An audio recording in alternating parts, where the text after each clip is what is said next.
ಹೆಣ್ಣು ಮಕ್ಕಳು ಜಾಸ್ತಿ ದಿನ ಬದುಕ್ತಾರ, ಗಂಡು ಮಕ್ಕಳು ಜಾಸ್ತಿ ದಿನ ಬರ್ತಾರೆ. ಭಾಳ ಇಂಪಾರ್ಟೆಂಟ್ ಹಾರ್ಮೋನ್ ಈಸ್ಟ್ರೋಜನ್ ಅಂತೀವಿ. ಹೆಣ್ಣು ಮಕ್ಕಳಿಗೆ ಈ ಸ್ಟ್ರೆಸ್ ಅಂಡ್ ಸ್ಟ್ರೈನ್ನ ನಿಭಾಯಿಸುವ ಕೆಪಾಸಿಟಿ ಇದೆ, ಗಂಡು ಮಕ್ಕಳಿಗೆ ಇಲ್ಲ.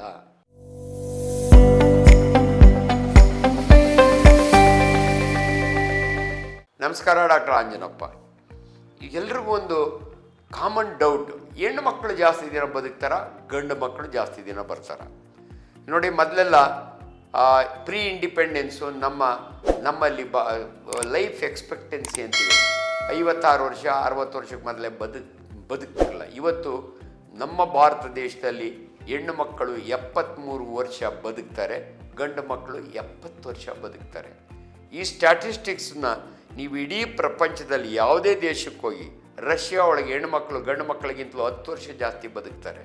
ಅಲ್ಟಿಮೇಟ್ಲಿ ನಾನೇನು ಹೇಳ್ತಿದ್ದೀನಿ ಅಂದರೆ, ಯಾವುದೇ ದೇಶದಲ್ಲಾಗಲಿ ಹೆಣ್ಣು ಮಕ್ಕಳು ಜಾಸ್ತಿ ದಿನ ಲ್ಯಾಂಗೆವಿಟಿ ಅಂತೀವಿ ನಾವು, ಎಷ್ಟು ದಿನ ಬದುಕ್ತಾರೆ ಅನ್ನೋದಕ್ಕೆ ಇದಕ್ಕೆ ಕಾರಣ ಏನು ಎಲ್ಲರೂ ಕೇಳೋದು. ಯಾಕೆ ಹೆಣ್ಮಕ್ಳು ಜಾಸ್ತಿ ದಿನ ಬದುಕ್ತಾರೆ? ಒಂದು ಭಾಳ ಇಂಪಾರ್ಟೆಂಟು, ಅವರ ಬಾಡಿ ಕಾನ್ಸ್ಟಿಟ್ಯೂಷನ್, ಅಂದರೆ ಅವರ ದೇಹದಲ್ಲಿರ್ತಕ್ಕಂಥ ಒಂದು ಭಾಳ ಇಂಪಾರ್ಟೆಂಟ್ ಹಾರ್ಮೋನ್ ಈಸ್ಟ್ರೋಜನ್ ಅಂತೀವಿ. ಹೆಣ್ಣು ಮಕ್ಕಳಿಗೆ ಅವರು ಮೆನೋಪಾಸ್ ಆಗೋ ಅಂದರೆ ಮುಟ್ಟು ನಿಲ್ಲುವವರೆಗೂ ಯೂಶಲಿ ಹಾರ್ಟ್ ಅಟ್ಯಾಕ್ ಆಗಲ್ಲ. ಯಾಕಾಗಲ್ಲ ಅಂದರೆ, ದೇವರಿಗೆ ಈ ಹಾರ್ಮೋನ್ ಕೊಟ್ಟಿರೋದ್ರಿಂದ ಅವರು ಹಾರ್ಟನ್ನು ಅದು ಪ್ರೊಟೆಕ್ಟ್ ಮಾಡುತ್ತೆ. ಹೆಣ್ಣುಮಕ್ಕಳು ಮೆನೋಪಾಸ್ ಆದಮೇಲೆ ಅಂದರೆ ಮುಟ್ಟು ನಿಂತ ಮೇಲೆ ಅವ್ರಿಗೂ ಕೂಡ ರಿಸ್ಕ್ ಸೇಮ್ ಇರುತ್ತೆ. ಗಂಡು ಮಕ್ಕಳಿಗೆ ಹೆಂಗೆ ಹಾರ್ಟ್ ಅಟ್ಯಾಕ್ ಆಗುತ್ತೋ ಹಂಗೆ ಇವ್ರಿಗೂ ಆಗುತ್ತೆ. ಸೊ ಒಂದು ಫ್ಯಾಕ್ಟ್ರ್ ಸಿಕ್ತು ನಿಮಗೆ, ಅವರು ಹಾರ್ಟ್ ಅಟ್ಯಾಕ್ ಆಗಿ ಸಾಯಲ್ಲ. ಎರಡನೇದು, ಹೆಣ್ಣು ಮಕ್ಕಳಿಗೆ ಈ ಸ್ಟ್ರೆಸ್ ಆ್ಯಂಡ್ ಸ್ಟ್ರೈನ್ನ ನಿಭಾಯಿಸುವ ಕೆಪಾಸಿಟಿ ಇದೆ, ಗಂಡು ಮಕ್ಕಳಿಗೆ ಇಲ್ಲ. ಅದು ಒಂದು ಕಾರಣ ಹೆಣ್ಣು ಮಕ್ಕಳು ಜಾಸ್ತಿ ದಿನ ಓದೋದಕ್ಕೆ. ಆಮೇಲೆ ಈ ಗಂಡು ಮಕ್ಕಳ ಆಕ್ಟಿವಿಟೀಸ್ ಜಾಸ್ತಿ, ಹೊರಗಡೆ ಹೋಗೋದು, ಟೆನ್ಷನ್ ಮಾಡ್ಕೊಳ್ಳೋದು, ಫೈಟಿಂಗ್ ಮಾಡೋದು, ಸೊ ಜಗಳಗಳು, ಹೊಡೆದಾಟಗಳು, ಆಕ್ಸಿಡೆಂಟ್ಗಳು ಗಂಡು ಮಕ್ಕಳಲ್ಲಿ ಜಾಸ್ತಿ. ಆದ್ದರಿಂದ ಜಾಸ್ತಿ ಜನ ಸತ್ತು ಹೋಗ್ತಾರೆ. ಇದು ಒಂದು ರೀಸನ್ನು. ಸೊ ಅದಕ್ಕಿಂತ ಭಾಳ ಇಂಪಾರ್ಟೆಂಟು, ಗಂಡು ಮಕ್ಕಳು ಸೇದಿದಷ್ಟು ಬೀಡಿ ಸಿಗರೇಟ್ ಹೆಣ್ಮಕ್ಳು ಸೇದೋದಿಲ್ಲ. ಆಲ್ಕೋಹಾಲ್ ಗಂಡು ಮಕ್ಕಳು ಸೇದಿದಷ್ಟು ಹೆಣ್ಮಕ್ಳು ಸೇವಿಸೋದಿಲ್ಲ. ಈ ಕಾಲ ಬದಲಾಗಿದೆ, ಹೆಣ್ಮಕ್ಳು ಕೂಡ ಆಲ್ಕೋಹಾಲ್ ತಗೋತಾರೆ, ಸ್ಮೋಕ್ ಮಾಡ್ತಾರೆ. ಬಟ್ ಗಂಡಸರಿಗೆ ಕಂಪೇರ್ ಮಾಡಿದರೆ ಅದು ಕಡಿಮೆ ಇದೆ. ಹಂಗಾಗಿ ಅವರ ಲ್ಯಾಂಗಿವಿಟಿ ಜಾಸ್ತಿ ಇರ್ತದೆ. ಆಮೇಲೆ ನೀವು ನೋಡಿ, ಗಂಡು ಮಗು ಹುಟ್ಟಿದಾಗೆ XY ಅಂತೀವಿ ನಾವು. ತಾಯಿಯಿಂದ X ಬಂದಿರುತ್ತೆ, ತಂದೆಯಿಂದ Y ಬಂದಿರುತ್ತೆ, ಅದಕ್ಕೆ ಗಂಡು ಮಗು.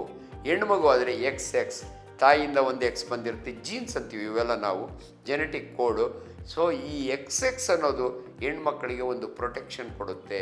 ಸೊ XX ಕ್ರೋಮೋಸೋಮ್ ಇರೋದ್ರಿಂದ, ಒಂದು ಈ ಹಾರ್ಮೋನ್ ಇರೋದ್ರಿಂದ, ಈಸ್ಟ್ರೋಜನ್ ಹಾರ್ಮೋನ್ ಇರೋದ್ರಿಂದ ಹೆಣ್ಣು ಮಕ್ಕಳು ಭಾಳ ದಿನ ಬದುಕ್ತಾರೆ. ಇದು ನಮ್ಮ ದೇಶದೊಳಗಲ್ಲ, ಇಡೀ ಪ್ರಪಂಚದಲ್ಲಿ ಎಲ್ಲೋದ್ರೂ ಕೂಡ ಹೆಣ್ಣು ಮಕ್ಕಳಿಗೆ ಈ ಪ್ರೊಟೆಕ್ಷನ್ ದೇವ್ರು ಕೊಟ್ಟಿರೋದ್ರಿಂದ ಅವ್ರದ್ದೇ ಲೀವ್ ಲಾಂಗರ್. ಸೊ ಇಬ್ಬರದ್ದು ಕೂಡ ಲ್ಯಾಂಗೆವಿಟಿ ಜಾಸ್ತಿ ಆಗಿದೆ. ಆ್ಯಕ್ಚುಲಿ ಯಾಕಂದರೆ ನಮ್ಮ ಇನ್ಫೆಕ್ಷನ್ ರೇಟ್ ಎಲ್ಲ ಕಡಿಮೆ ಆಗೋಗಿದೆ, ಟ್ಯೂಬರ್ಕ್ಯುಲೋಸಿಸ್ ಕಡಿಮೆ ಆಗಿದೆ.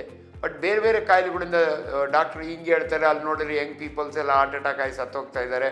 ಹೌದು, ಅಷ್ಟು ಸತ್ರೂ ಕೂಡ ಓವರಾಲ್ ಲ್ಯಾಂಗೆವಿಟಿ ನಮಗೆ ಅನುಕೂಲಗಳು ಜಾಸ್ತಿ ಇರೋದ್ರಿಂದ, ಆರೋಗ್ಯದ ವ್ಯವಸ್ಥೆ ಚೆನ್ನಾಗಿರೋದ್ರಿಂದ ತುಂಬ ಜಾಸ್ತಿ ವರ್ಷಗಳು ಬದುಕ್ತಾರೆ. ಆದರೆ ಯಂಗ್ ಫೆಲೋಸ್ ಸಾಯೋದಕ್ಕೆ 108 ಕಾರಣ ಇದ್ದಾವೆ, ಅದು ಇವತ್ತಿನ ಟಾಪಿಕ್ ಅಲ್ಲ. ಬಟ್ ಅಲ್ಟಿಮೇಟ್ಲಿ ನಾನು ಹೇಳೋದು, ಹೆಣ್ಣು ಮಕ್ಕಳಿಗೆ ಒಂದು ಸ್ಪೆಷಲ್ ಪ್ರೊಟೆಕ್ಷನ್ ಇದೆ, oestrogen hormone, XX chromosomes, and ಅವ್ರಿಗೆ ಟೆನ್ಷನ್ನನ್ನು ನಿಭಾಯಿಸುವಂಥ ಕೆಪಾಸಿಟಿ ಇದೆ. ಆದ್ದರಿಂದ ಅವರು ಜಾಸ್ತಿ ದಿನ ಬದುಕ್ತಾರೆ.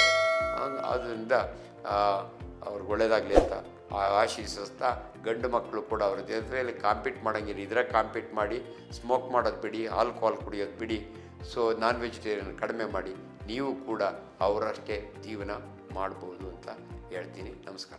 ಲೇಟೆಸ್ಟ್ ಹಾಗೂ ಇಂಟ್ರೆಸ್ಟಿಂಗ್ ಸುದ್ದಿಗಳಿಗಾಗಿ ಬಾಸ್ ಟಿವಿ ಕನ್ನಡ ಚಾನೆಲ್ನ ಸಬ್ಸ್ಕ್ರೈಬ್ ಮಾಡಿ. ಹಾಗೆಯೇ ಬೆಲ್ ಐಕಾನ್ ಪ್ರೆಸ್ ಮಾಡಿ. ಇದರ ಜೊತೆಗೆ ಫೇಸ್ಬುಕ್, ಇನ್ಸ್ಟಾಗ್ರಾಮ್, ಎಕ್ಸ್ನಲ್ಲೂ ಮಿಸ್ ಮಾಡದೆ ಫಾಲೋ ಮಾಡಿ.